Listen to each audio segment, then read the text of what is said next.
Mic side कर लो यार। हिमाचल सरकार में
अध्यक्ष और पूर्व मंत्री प्रकाश चौधरी जी बैठे हैं।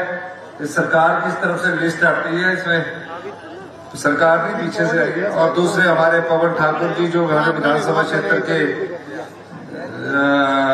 सरकाघाट से उम्मीदवार थे, जगदीश रेड्डी जी, सभी सम्मानित मंच पर विराजमान बुजुर्ग साहिबान, प्रेमनाथ जी, गुलेरिया जी, चंद्रशेखर शर्मा जी जो हमारे समय के थे, हमारे सभी चौहान साहब, राकेश दरबार जो ब्लॉक कांग्रेस कमेटी के अध्यक्ष थे, भंडारी जी, संजीव भंडारी जी, बीना जी, सब लोग, महिला कांग्रेस, एनएसयूआई, युवा कांग्रेस, सब बुजुर्ग साहिबान, और सबसे बड़ी जो आप 2-3 घंटे से हमारी माताएं, हमारी बहनें इंतजार कर रही हैं, यहाँ के बुजुर्ग, युवा साथियों, प्यारे बच्चों, जीवन ठाकुर जी को एक बार चुनाव लड़ने का हमने मौका दिया। उस समय जीवन ठाकुर जी ने सोचा भी नहीं होगा कि मुझे चुनाव में जीत पाने का गम हमेशा रहेगा। मैंने कहा पार्टी के लिए काम करिए, समय आएगा और जो व्यक्ति काम करता है, जिसके मन में आम लोगों के लिए दर्द होता है, भगवान भी आने वाले समय में उनका साथ देगा। और मुझे खुशी इस बात की है, जब भी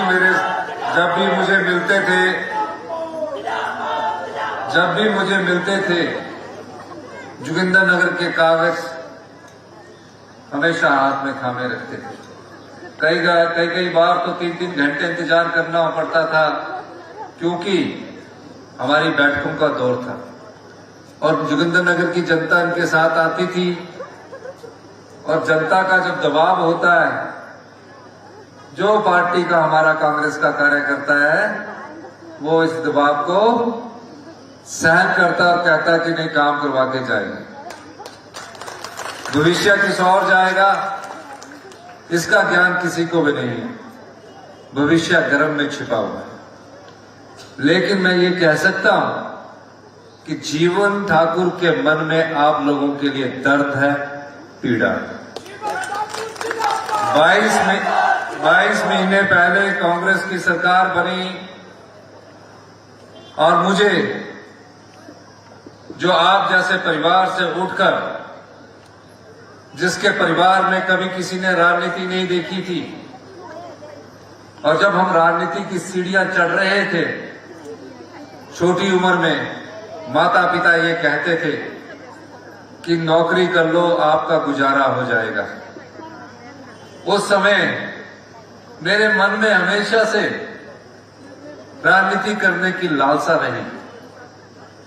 और जब 11 दिसंबर 2022 को मुख्यमंत्री के तौर पर मैं जब रिज के ऐतिहासिक मैदान पर शपथ ले रहा था, मेरे मन में आम लोगों की पीड़ा हमेशा से रही। एक परंपरा रही है मुख्यमंत्री बनने के बाद जो भी सरकारी अधिकारी कर्मचारी पदों पर बैठे होते हैं प्रशासनिक, वो आपको सचिवालय में स्वागत करते हैं। मैंने पहले ही दिन कर से कहा था, हम राजनीति में सत्ता सुख के लिए नहीं आए हैं, हम व्यवस्था परिवर्तन के लिए आए हैं। और मैंने उस व्यवस्था को तोड़ा और सबसे पहले मैं अनाथ आश्रम गया, उन अनाथ बच्चों के पास गया जिन अनाथ बच्चों ने अपनी माता को खोया है, अपने पिता को खोया है। उनकी पीड़ा को देखा, उनके खाने के मैस को देखा, उनके रहने के ढंग को देखा। उन बच्चों ने भी सोचा और अधिकारियों ने भी सोचा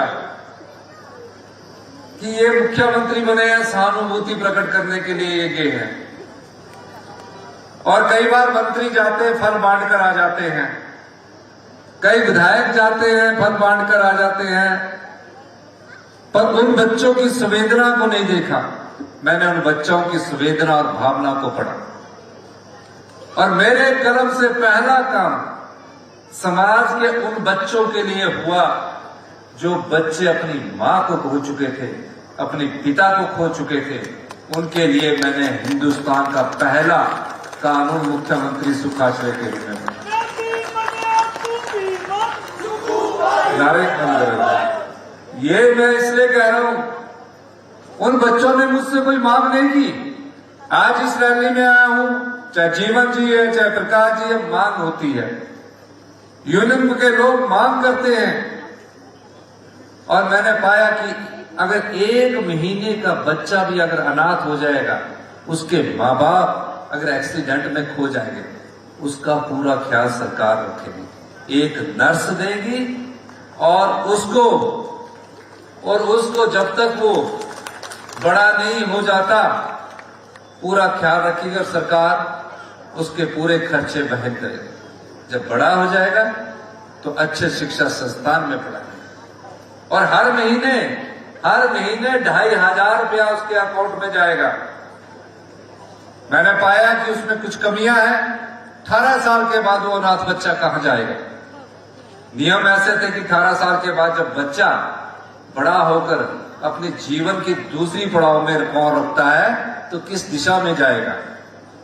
हमने कहा कि 0 से 27 साल तक जब तक उसकी पूरी पढ़ाई नहीं हो जाती, पीएचडी तक नहीं हो जाती, सारा खर्च हिमाचल प्रदेश की सरकार उठाएगी। और 18 साल के बाद अगर कोई बच्चा अपनी माँ बाप को खो चुका है, जोगिंदरनगर कॉलेज में पढ़ने भी जाता है, तो उसकी पूरी पढ़ाई का खर्च सरकार उठाएगी और हॉस्टल में रहने का खर्च सरकार उठाएगी और 4,000 रुपया महीना पॉकेट मनी देगी। कपड़ों के लिए सर्दी में अलग पैसे देगी और गर्मी में अलग पैसे देगी।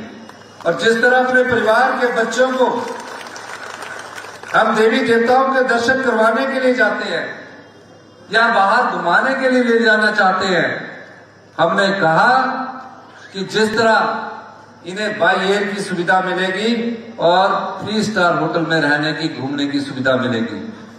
25 साल की उम्र है, अगर उसकी शादी होती है 2 लाख रुपया सरकार की तरफ से मिलेगा और 3 लाख रुपया घर बनाने के लिए मिलेगा। ये हमारी पहली योजना। इस बार हमने दूसरी योजना बनाई।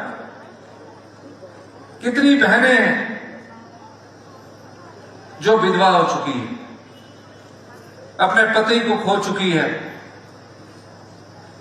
और ऐसा आशा भी नहीं रहती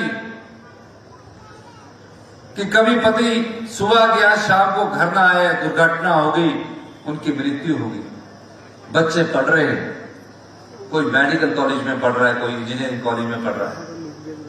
एकदम कमाने वाला घर से चला जाए तो उसके मन पर विपदा आती है। अब बच्चे पढ़ेंगे कैसे, घर का गुजारा कैसे चलेगा।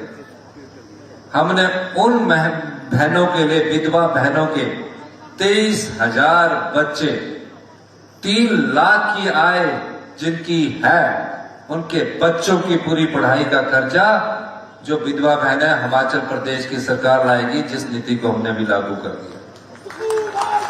अगर बच्चे बाई चांस हॉस्टल चंडीगढ़ में पढ़ रहे हैं या कहीं और पढ़ रहे हैं, उनके पीजी का 3,000 रुपए का खर्चा हिमाचल प्रदेश पर सरकार वहन करेगी। ये हम उसको योजना हम उनके लिए लेकर, मैं ये बात इसलिए कह रहा हूं कि हमारे को अभी 22 महीने हुए हैं। 22 महीने में हमारे सामने चुनौतियां थी। सबसे बड़ी चुनौती हमारे पास थी, प्रदेश का खजाना खाली था।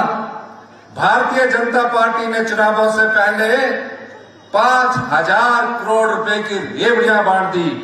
वो आपका पैसा था। राजनीतिक लाभ के लिए उन्होंने संस्थान खोल दिए, बिजली माफ कर दी, पानी माफ कर दिया। मैंने जब उसका आकलन किया, पहले वर्ष मैंने फैसला नहीं किया, और जिस दिन मुख्यमंत्री मैं बना, इस प्रदेश का खर्चा चलाने के लिए सिर्फ 1 महीने का पैसा था। डबल इंजन की सरकार बोलते थे। डबल इंजन की सरकार ने इस प्रदेश की संपदा को लुटाया है। इस प्रदेश की संपदा को दोनों हाथ से लुटाकर राजनीतिक रोटियां सेकने की कोशिश की। हमने उन दरवाजों को बंद किया। 10-10 लाख रुपए का इनकम टैक्स दिया जाता है, 1-1 करोड़ का इनकम टैक्स दिया जाता है। बड़े बड़े होटलों को सब्सिडी दी जाती है। जिस होटल का टर्नओवर 5 करोड़ 10 करोड़ों में चलता है, कहा 1 रुपया यूनिट बिजली का इनको भी हम माफ कर देंगे। हमने फैसला किया, बड़े बड़े मॉल बने हैं, एक दिन की कमाई 1 लाख रुपया है। उन सब से हमने अभी तक कमर्शियल से हमने बिजली की सब्सिडी को खत्म किया। आम आदमी पर हमने कोई बोझ नहीं बनने दिया। पानी का बिल माफ। और आपको बताऊं उसका नुकसान क्या हुआ है। क्वालिटी हमारी गिर गई। आज जो बच्चे स्कूल में पढ़ रहे हैं, शिक्षा का पहले मैं हाल बताना चाहूंगा। आज जो बच्चे स्कूल में पढ़ रहे हैं, 5वीं का बच्चा दूसरी की किताब नहीं पढ़ सकता। हम भी गवर्नमेंट स्कूल में पढ़ के आए हैं, आम स्कूल में पढ़ के आए हैं, लेकिन उसमें मास्टर पढ़ाते भी थे और हम पढ़ते भी थे। हुआ क्या? क्वालिटी एजुकेशन में आज हिमाचल प्रदेश हिंदुस्तान में 21वें स्थान पर पहुंच गया। कैंसर के रूप में हिमाचल प्रदेश हिंदुस्तान में दूसरे नंबर पर बनने जा रहा है। क्वालिटी वाटर तक नहीं दे सके। संस्थान खोलना तो नोटिफिकेशन है। मैं जीवन जी को भी कह रहा था, अगर मैं अच्छा हॉस्पिटल देके आपको अच्छे डॉक्टर दूं, वो ज्यादा महत्वपूर्ण है। एक नोटिफिकेशन यहां खोल दूं, एक दूसरी जगह करूं, इस हॉस्पिटल के डॉक्टर उस हॉस्पिटल में भेज दूं, इस हॉस्पिटल का भी बेड़ा गर्क हो जाएगा और दूसरा जो खुला उसका भी बेड़ा गर्क हो जाएगा। हमने संस्थानों को मजबूत करने की कोशिश की और आज मैं कह सकता हूं कि हमारी नीतियों से, हमारे जो बजट में कहा था, हिमाचल प्रदेश अपने पांव पर खड़ा होने की स्थिति में आ चुका है। और ये कोई दो राय नहीं है। हम अपनी नीतियों में बदलाव करेंगे, हम कड़े फैसले करेंगे।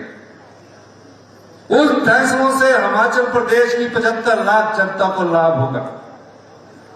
जोगिंद्रनगर की बात करना चाहता हूं। जीवन जी आए, मैंने देश के प्रधानमंत्री से कहा, जीवन जी ने मुझे बताया कि भूभुजोर टनल का निर्माण होना चाहिए।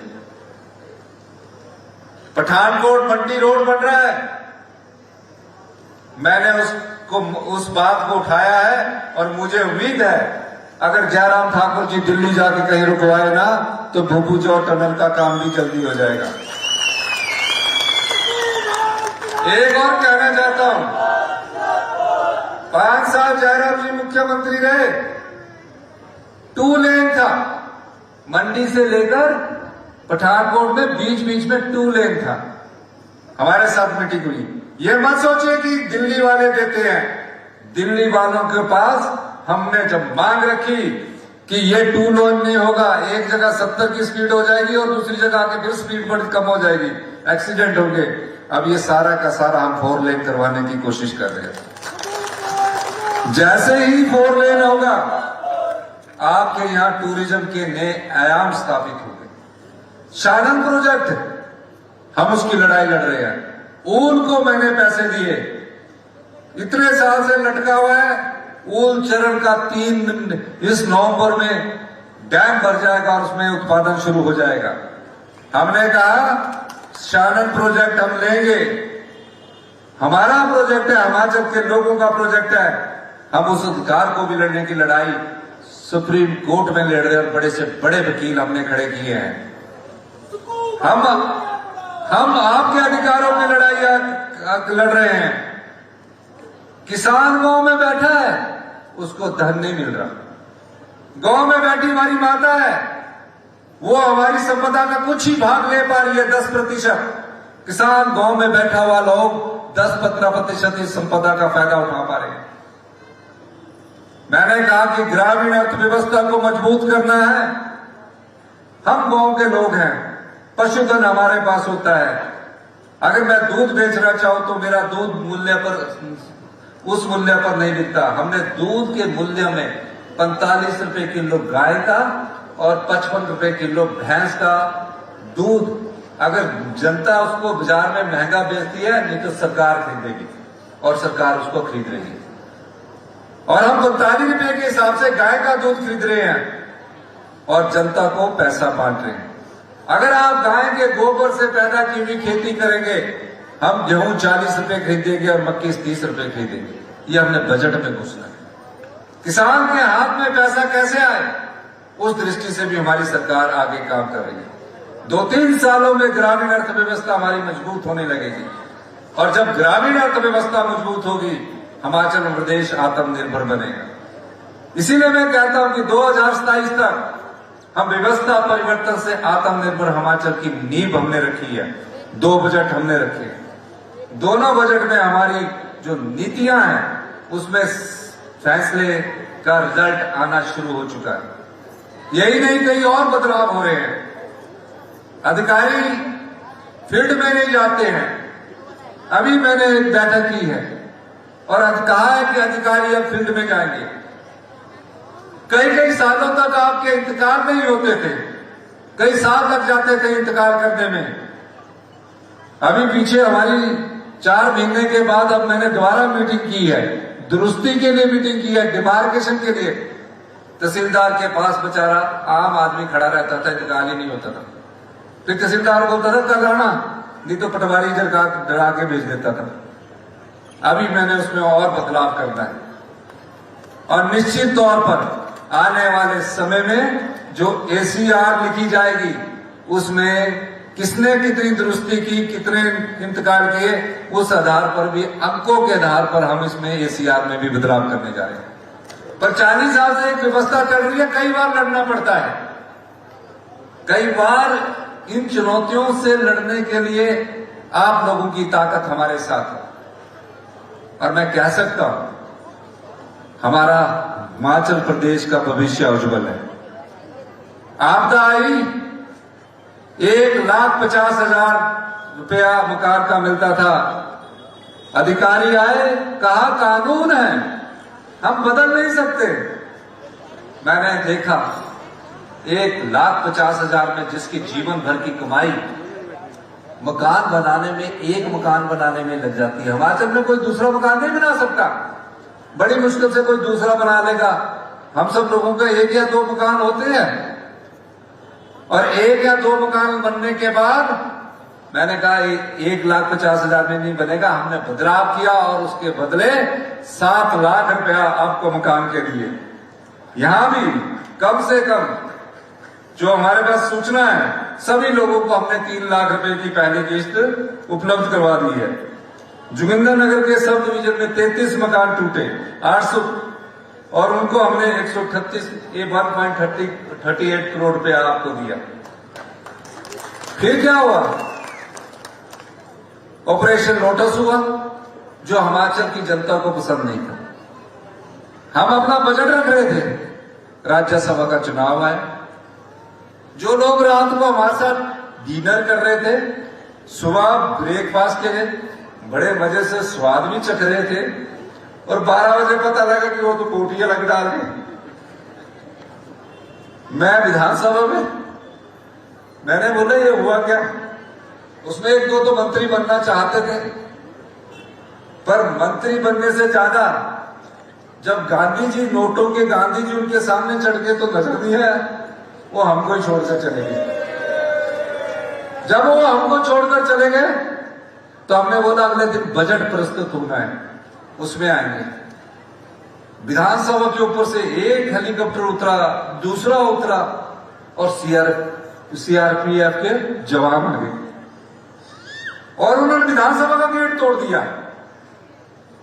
और अंदर उनको, हमने पुलिस वालों को बोला कि इनको रोको, रोका उन्होंने, गेट तोड़कर ऊपर पहुंच गए। अब वोटिंग का समय था, लेकिन लालच बहुत बड़ी बुरी चीज है। उन्होंने बोला वोटिंग से पहले ही हवाई हेलीकॉप्टर में बैठ जाओ। हेलीकॉप्टर में बैठ गए।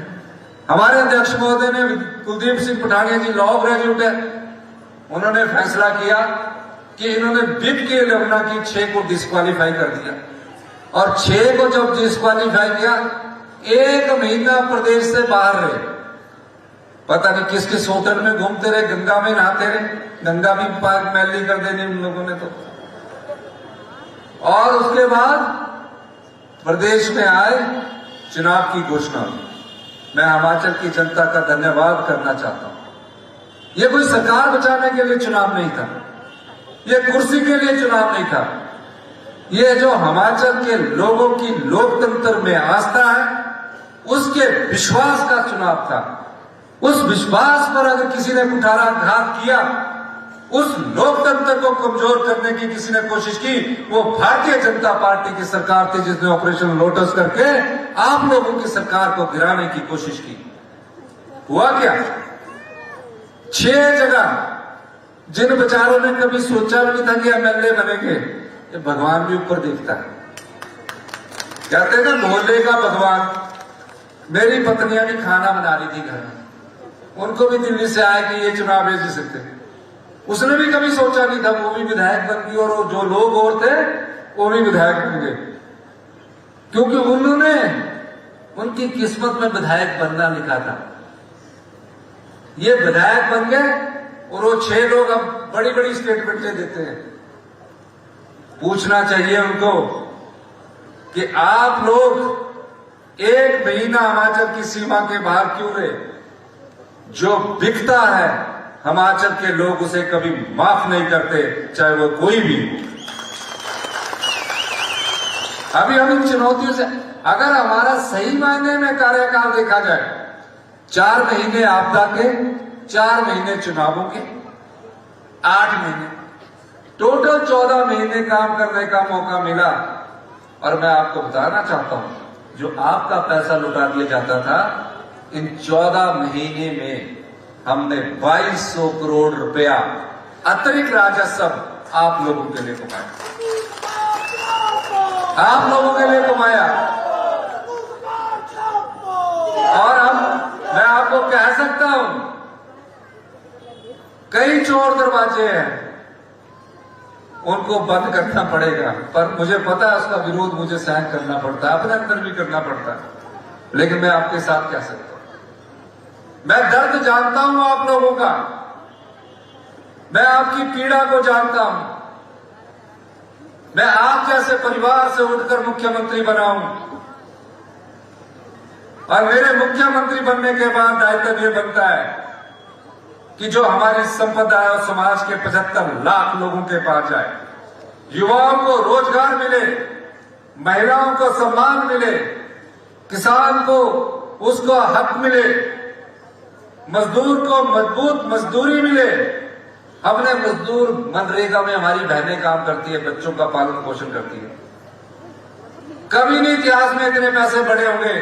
मैंने एक ही बजट में 240 से वो पैसे बढ़ाकर 300 रुपया पर डे कर दिया, 300 रुपया पर डे। अभी ये यहां रुकने वाला नहीं, ये आपके पैसे हैं। कोई सोच सकता था जो गांव में लगी महिला जिसको एवरेज रेट में 240-230 रुपए मिलते थे, ये बेचारे पुलिस वाले खड़े हुए, मैं जब विधायक था 280 रुपए मिलते थे, डाइट मनी के रुपए 8 रुपए के हमने तुरंत प्रभाव से बढ़ाकर 1000 रुपए किए।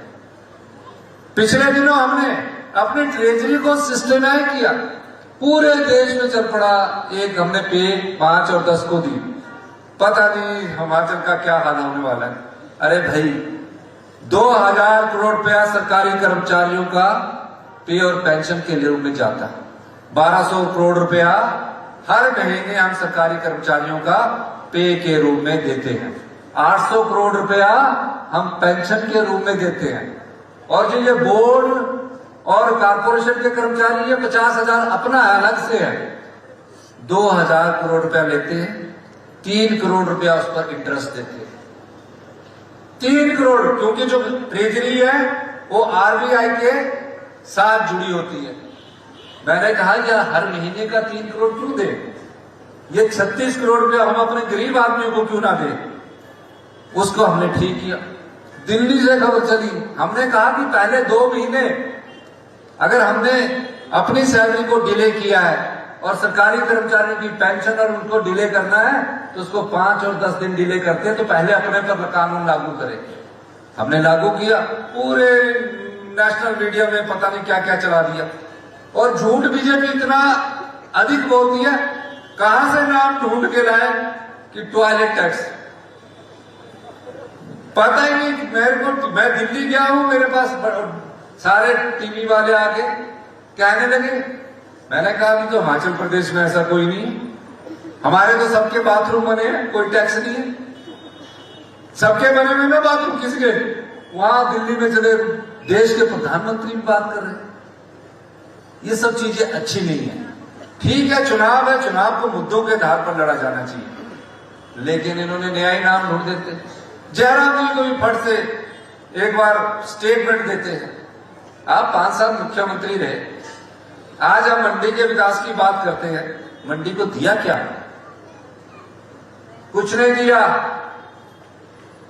शब्दों से और वाणी से तो सब कुछ दिया, लेकिन कर्म से कोई काम नहीं कर पाए। आप हम पर टिप्पणी करते हैं, आप तो मंत्री है, फाइनेंस मिनिस्टर है, कहते हैं कि ये पैसा हमने दिया, आपने नहीं दिया, हम संघीय ढांचे में रहते हैं, जो हमारे टैक्स जाते हैं उस टैक्स का हर महीने हमें शेयर मिलता है, वो हमारा अधिकार है, लेकिन आपने प्रदेश को लूटा। जितने पावर प्रोजेक्ट थे, मैं उदाहरण देना चाहूंगा आपको, सतलुज जल विद्युत निगम लिमिटेड बना है, पानी हमारा है, हमारा बजट 58,000 करोड़ रुपए का है, जिसमें से 4,000 करोड़ रुपए का होल है। होल का मतलब 4,000 करोड़ रुपया है ही नहीं, जो पिछले कई सालों से चलता आ रहा है।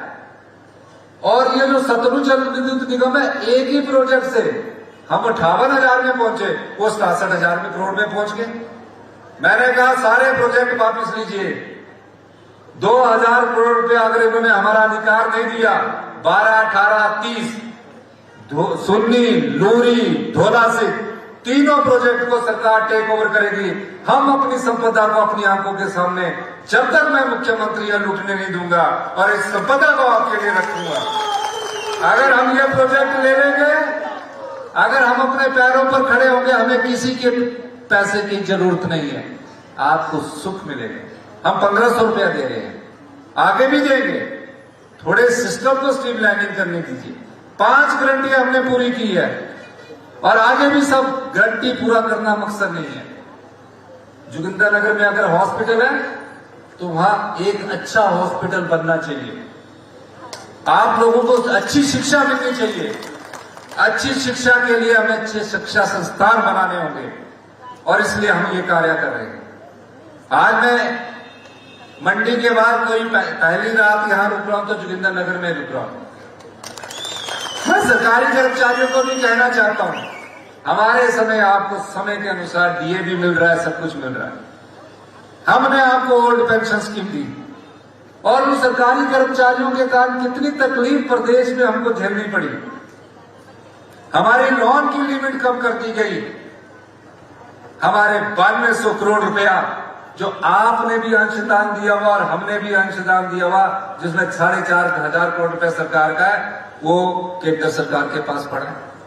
अगर इतने शुभचिंतक है भारतीय जनता पार्टी के नेता, तो जाके वो 9200 करोड़ रुपए दिला दीजिए। शुभचिंता की कोई बात नहीं, लेकिन हम अपने दम से शिक्षा संस्थानों में सुधार करेंगे। हम अपने तरीके से आपके जो हेल्थ सिस्टम है इसको में सुधार करेंगे। हम जल्दी ही अपने बुजुर्गों के लिए एक योजना लेकर आ रहे हैं। काफी बदलाव की जरूरत है। 40 साल से एक ढांचा चला आ रहा है। मैं मुख्यमंत्री बन गया, अगले 5 साल बाद मैंने बदल रही है, ऐसे ही सरकार चलाते रहो, अपना सुख सुविधा देखो। हम ऐसी सरकार नहीं चलाना चाहते। हम सरकार वो चलाना चाहते हैं जहां 75 लाख लोगों की आशाएं जिंदा है, जहां 75 लाख लोगों को बेहतर, उनके बच्चों को बेहतर शिक्षा देनी। मैं बदलाव कर रहा हूं। इस फैसलों का थोड़े दिन के लिए असर होगा, लेकिन इसके आने वाले समय में बहुत मीठा स्वाद आपको मिलेगा। हम लड़ रहे हैं, हर चुनौती का सामना कर रहे हैं। इसीलिए मैं आपको कहना चाहता हूं कि आज जोगिंदरनगर में आने वाले समय में जो भी विकास होगा, उस विकास को हम गति देंगे। 32 सड़कों के लिए मैं नाम तो अब दूंगा, तो फिर आप भी बैठे बैठे भूखे हैं और हमें भी भूख लग रही है। तो 32 सड़कों के लिए जो माननीय जीवन ठाकुर जी ने बोला है, उन सड़कों को जो भी पैसा लगेगा हम उसमें उपलब्ध करवाएंगे, अगर उसकी एफआरआई हो सकती।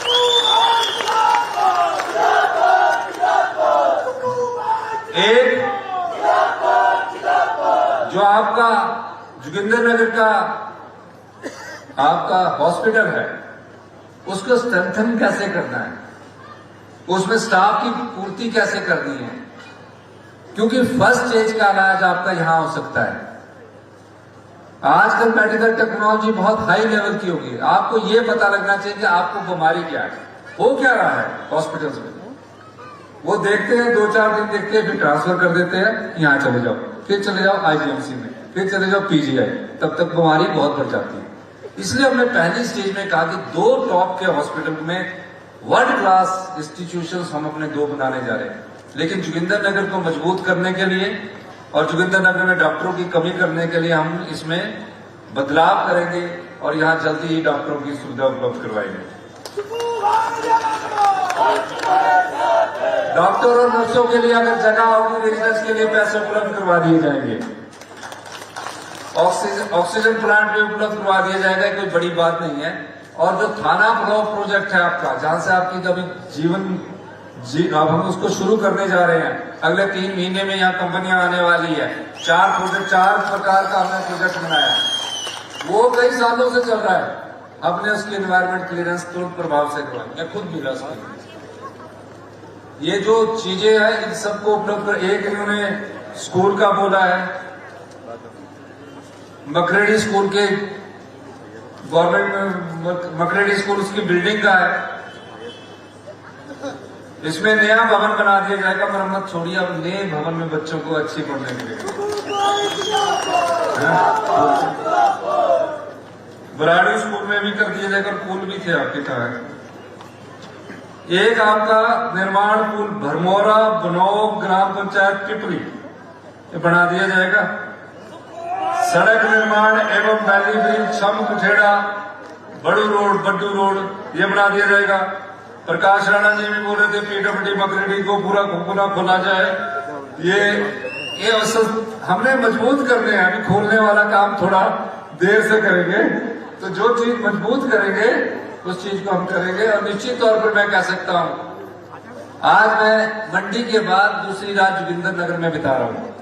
इसलिए बिता रहा हूं कि यहाँ की योजनाओं को समझ सकूं, आपके साथ मिल बैठकर भविष्य में कैसी योजनाएं बनानी, उस दिशा से हम आगे बढ़ सकें। ITI में जो ट्रेड है ये थोड़े से पुराने ट्रेड है, पर मैं चाहता हूं कि कहीं अगली बार जो है इसमें AI और जो लेटेस्ट टेक्नोलॉजी के ट्रेड है 2 ट्रेड शुरू कर दिए जाए। मैं इनसे आपसे बात करूंगा। आजकल जो जमाना ITI में AI का है, मशीन लर्निंग का है, डाटा स्टोरेज का है, वो जिससे लोगों को नौकरियां मिले, इस दिशा में हमारी सरकार कार्य कर रही है। आपने मेरी बात सुनी,